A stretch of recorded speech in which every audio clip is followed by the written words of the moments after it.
The Undertaker is one of the greatest wrestling characters of all time.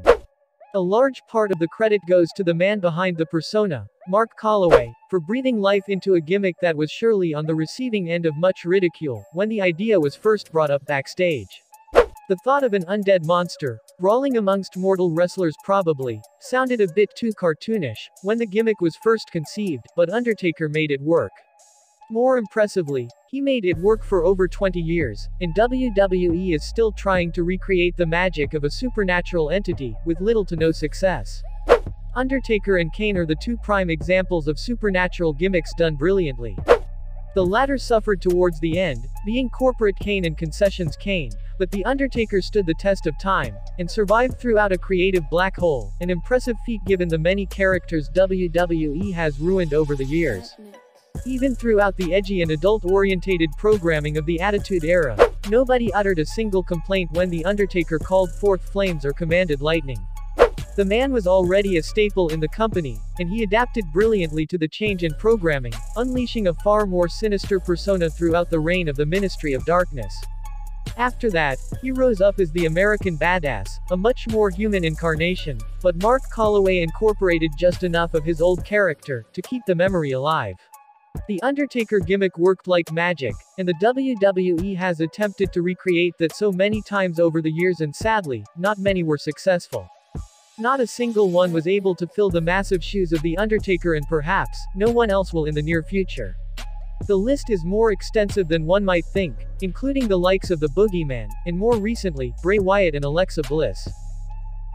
Kayfabe being dead, hurt the Fiend Bray Wyatt's character. From the names mentioned before, Bray Wyatt was truly an exception from the rest. The Boogeyman, while scary on paper, popped up in a more comedic light, instead of stimulating fear in those watching. Bray was formerly known as Husky Harris, a bland rookie on the original NXT, who did not accomplish much of anything. After the brutal collapse of the Nexus, Husky was sent back to the development system, but he returned to the main roster a few years later, this time as Bray Wyatt. Bray Wyatt was a cult leader, and it was implied that an evil spirit had possessed the body of the one known as Husky Harris. Bray spoke with conviction, and an added sheet of nasty emotions that were barely suppressed, as if he was indeed an abnormality from the outside world. Back in the 1990s, this character would have worked wonders, but much had changed since then. The internet took over humans' lives, WWE expanded to much more avenues, and social media exploded. Kayfabe is dead and buried, and has been for quite some time. Bray, who concerned himself with inflicting misery and torment upon others, had a Twitter account, despite coming from a swampy backwoods cabin. To be fair, Bray did use his account to build up the mystique around his character, often posting cryptic warnings and ominous material, but the idea that an evil spirit from beyond would join a social network is just a bit too much. Moreover, WWE has branched out, and with kayfabe no longer a sacred code, the company regularly puts out material where superstars trample all over kayfabe, breaking character, and admitting the scripted nature of the program. These occasions provide another facet to the performer and the person behind the character, but at the expense of dispelling the mystique of a gimmick.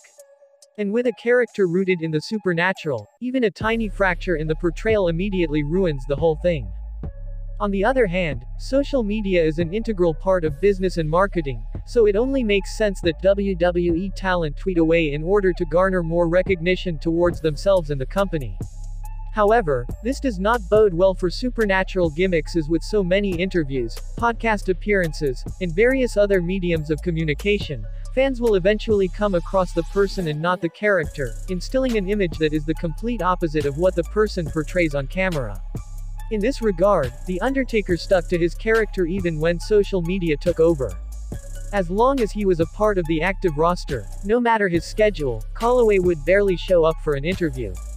Throughout his appearance on the Joe Rogan podcast, Calaway admitted that he dressed in all black whenever he was outdoors, and maintained a stoic demeanor whenever he interacted with the fans. Only recently has Mark Calaway started giving interviews, as he is now retired. Wrestling has changed a lot over the past few decades, and some concepts have been rendered obsolete, such as supernatural gimmicks. Perhaps a character shrouded in complete mystery could work in the future, but the temptation of social media and a few tweets may be too great in the modern world.